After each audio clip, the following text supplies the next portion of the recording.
Week 2, Day 1, Consumer Segmentation. STP, which is equal to segmentation, targeting, and positioning, is a marketing strategy. Today, STP is one of the most commonly applied marketing models in practice.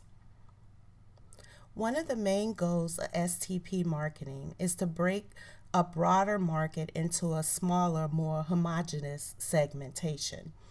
Homogeneous describes things that are all similar or all alike. Specifically, target discrete market segments and position the brand to appeal to the targeted segments. So when you think about STP marketing strategies, you think about homogeneous segments, targets, and positioning. Here are a few key terms that you should keep in mind. The first one is target market or target segment.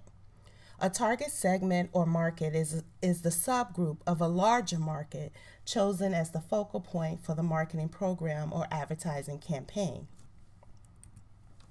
Another key term is positioning. Positioning is the act of designing and representing one's product or service so that it will occupy a distinct and valued place in the consumer's mind.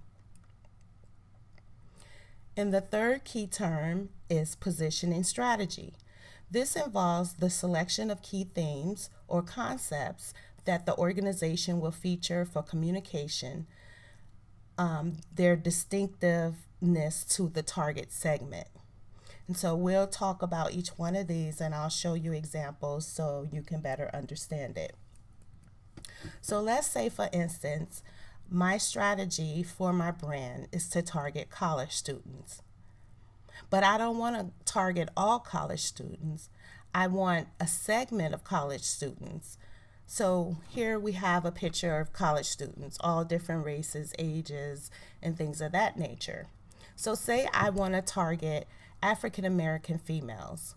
So this would be my segmentation. So the target market is the college students and the segmentation is African American females. So you even go further than that. Positioning. Positioning is how your brand is viewed in the target market's mind. So remember, my target market is college students. The segmentation is African American females, and positioning is how we will be viewed in that person's mind. So how do you even identify target markets? We're going to talk about 8 different ways to identify segmentations within a target market. The first one is geographically. Geographic segmentation may be conducted within a country, by region, by state, by city, or even by neighborhood. Think about different things where different people live. So let's take, for example, climate. Climate yields dramatic differences in consumption by region for products. So like snow tires, maybe in the Midwest, like Chicago, and then surfboards on the West Coast in California. But location can also correlate with other differences that are not so obvious. Eating and food preparation habits, entertainment preferences, recreational activity, and other aspects of lifestyle have been shown to vary along geographic lines. Here we have, as part of geographic targeting, is what we call prisms. Here are the results for a prism for Harrisonburg zip code 22802. So as you can see here, household incomes, you have on the left percentage and on the bottom the income range. So you have about 3.5% that make more than 150,000, but you have almost 27% that make less than 26,000. And that's the most, that's the highest one, and probably because this is a college town. And then under there, you have income range 60 to 75,000. Another part of the prism is household composition. So when I ran the zip code, you have a majority of people have 2 people in the house, if you're looking at the chart on the left. And then the smallest one is 5 people in the house. And then you get into more detail. The largest part is other, no children. And then you have married, no children, married with children, and other with children. So this is geographic targeting. Population by age. As you can see, the biggest population is 21 to 34. And as I said already before, it's probably because it's more of a college town. And so you're going to have the population higher for college age people.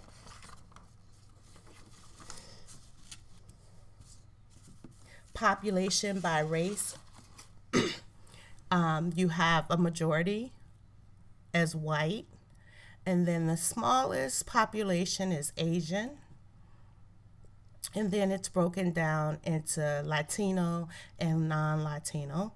And it's more non-Latino than Latino. The most common segments in zip code 22802 are, these were the top 5. So for example, 35, boomtown singles, lower middle age without kids. And then number 5, 24 up and comers, upper mid younger without kids. So if you go to prism.com, you can put in a zip code and you can figure out the segmentation of that particular zip code. So that's an example of doing geographic segmentation. Psychographics and lifestyle segmentation, and we'll do these two together and you'll see why.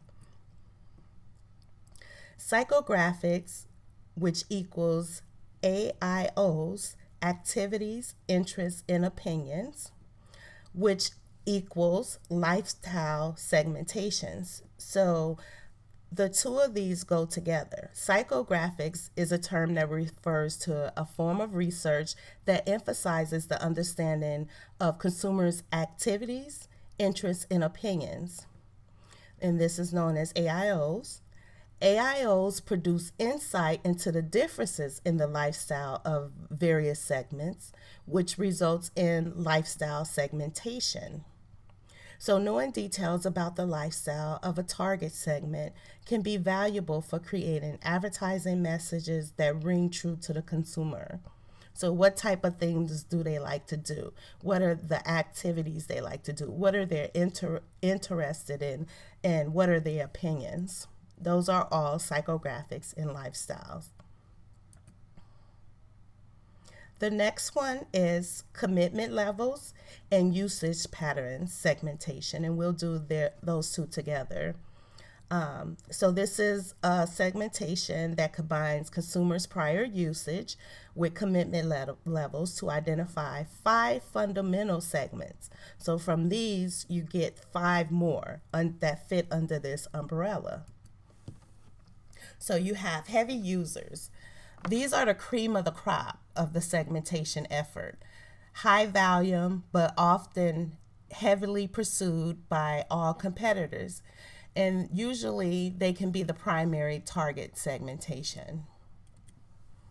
You have non-users, particularly of a particular product category. So keep in mind, product and brand are 2 different things. A product category would be like a running shoe. That's the product category. And then within that product category, you have brands.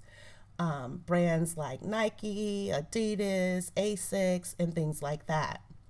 So these non-users are non-users of a particular product category, meaning with that example, I don't buy running shoes at all. And they offer the lowest level of opportunity relative to the other 4 groups. Brand loyal users. These are users that are a tremendous asset if they are advertisers, consumers, but they are difficult to convert if they are loyal to the competitor. So, like for example, I'm a brand loyal user of Apple. It doesn't matter what type of advertising that Samsung does. I'm always going to be an Apple person. So that's what I mean when I say if you're brand loyal, it's difficult to convert if you're loyal to the competitor. Switchers or variety seekers often buy what is on sale or choose brands that offer discounts, coupons, or other price incentives. Whether they are pursued through price incentives, high profile advertising campaigns, or both, switchers turn out to be an expensive segment to try to win. Much can be spent on getting their business merely to have it disappear just as quickly as it was won. And then the fifth one is emergent consumers. They offer the organization an important business opportunity. In most product categories, there is a gradual but constant influx of first time buyers. So these are the new people that you're trying to get into this product category. And then point of entry marketing, which falls under emerging consumers, is a phrase used to describe advertising campaigns used to win over first time users. Okay, so all of these fall into commitment levels and usage patterns segmentations. The next one is demographic segmentation. Demographic segmentation is used in selecting target segments based on descriptors like age, gender, race, marital status, income, education, and occupation. Demographic information has special value in the market segmentation because if an advertiser knows the demographic characteristics of their target segment, choosing media to reach that segment efficiently is much easier. So if I want to target to senior citizens, I'm not going to put my advertising campaign on social media because what is the percentage of senior citizens using social media? So knowing that demographic information is very valuable. Demographic categories are frequently used as the starting point in a marketing segmentation. So a lot of times when you look at the target market for a particular campaign, the first thing you see is the demographic characteristics. Demographic segmentations are often given descriptive names like WOOPIes. Which stands for well-off older people who in the U.S. control 2/3 of the wealth and spending.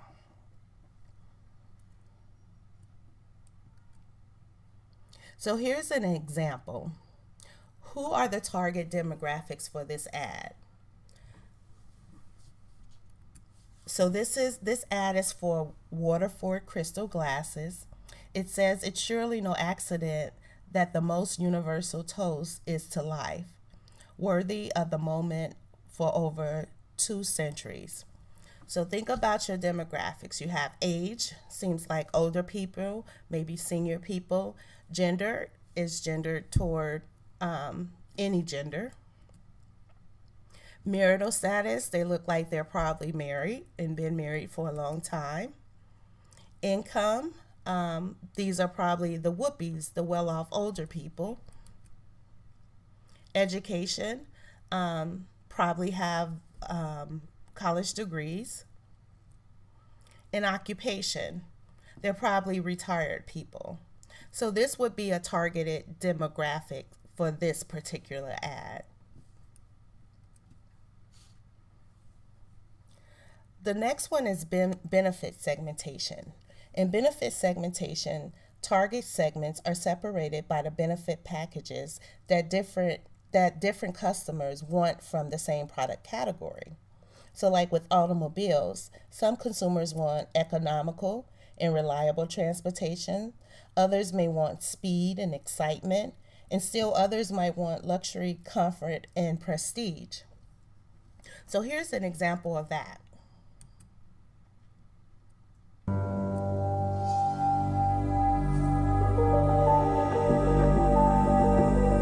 The champagne glasses may seem familiar, but you've never seen a car virtually park itself.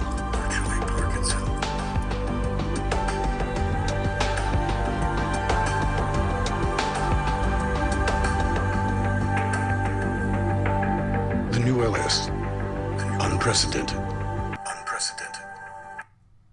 So the benefits of purchasing this Lexus LS would be convenience because the car parks itself, security, and then you have pleasure of having a luxury car. So that can be a segmentation that you can do as well, benefits.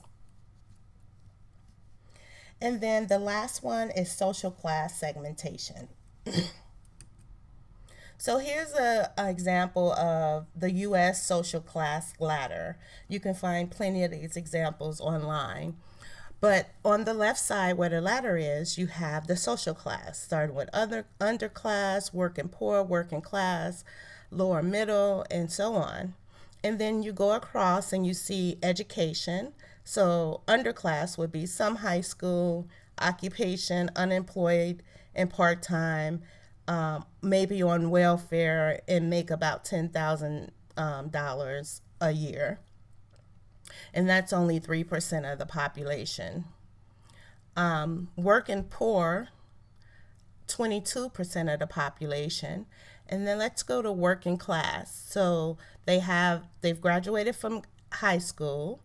They're factory workers, clerical workers, retail sales, low-paid craft people, make about $30,000 a year, and that's 30% of the population. So that's by social class. So I want to target upper middle class, and so this is what a type of chart that I would look at.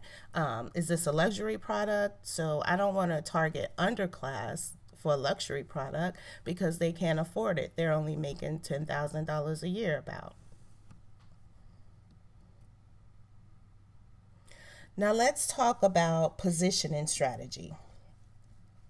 When creating a positioning strategy, there are 3 essential elements that must be included. The first one is deliver on the promise. For a positioning strategy to be effective and remain effective over time, the organization must be committed to creating substantial value for the consumer. A positioning strategy also must be consistent internally and consistent over time. Additionally, make a difference, but in a simple way. No matter how much substance has been built into a product, it will fail in the marketplace if the consumer don't perceive what the product can do. The basic premise of positioning strategy must be simple and distinctive to be communicated effectively to the target segment. So those are your 3 essentials for positioning strategies. Now let's talk about 3 fundamental positioning themes. The first one is benefit positioning, and you can kind of figure that out based on us talking about benefit segmentation. So consumers purchase products to derive functional or emotional or self-expressive benefits.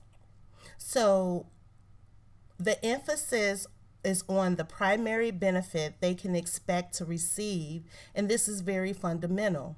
Keep in mind that multiple benefit strategies are hard to implement, but they can be done. So under the positioning benefit theme, functional, we're using Nike as example, Nike shoes, would be high technology and performance. Emotional would be athletic achievement, because Nike say just do it, and you can do it with their shoes, so that's athletic achievement, so you can focus on that. or self-expressive. So using shoes famous athletes use in the desire to compete and excel. So benefit positioning is your first positioning strategy, positioning theme. Your next one is user positioning. This option takes a specific profile of the target user as a focal point of the positioning strategy. Who should use the product, basically? Who do you think would be a good candidate to use this product and want to use the product and will buy the product? You don't want to target people that wouldn't even consider using the product. The third one is competitive positioning. This option is sometimes useful in well-established product categories with a competitive feel. Here the goal is to use an explicit reference to an existing competitor to help define precisely what the brand can do. Many times this strategy approach is used by smaller brands toward a brand that has a very large market share. Very rarely will you see a brand that's very successful use this type of theme, competitive positioning. And then keep in mind, you can use a hybrid of any of the three above. So let's look at some examples. So this is a print ad for pure water filters. As you look at the ad, think about benefit, user, and competitive themes. Benefit is clearly shown here as a theme as far as saving money. User, it's not using a user theme, like anybody can use this product. But competitive is there because you have water cooler versus water filter. It's just spelled out there. So here in this example, they use a hybrid method of using two benefits and competitive positioning strategy theme. The next one we're going to look at is an actual TV commercial for Windows 8. And as you're watching it, think about benefit, user, or competitive positioning strategy, or maybe all three. Oh no, here we go again. Oh dear. I need a little help here. I'm sorry, I don't have a USB port. Oh snap. You have a real keyboard too? This isn't going to end well for me, is it? Nope, definitely not ending well. Do you still think I'm pretty? So one of the things that's obvious is competitive. And usually competitive themes are obvious. So you have Windows versus Apple, the tablet versus the iPad. Once again, it's not targeted or using the user theme, but it does use the benefit theme. So you can save money, it's cheaper. It has a USB port, which the iPad doesn't have, and it has a keyboard that comes with it.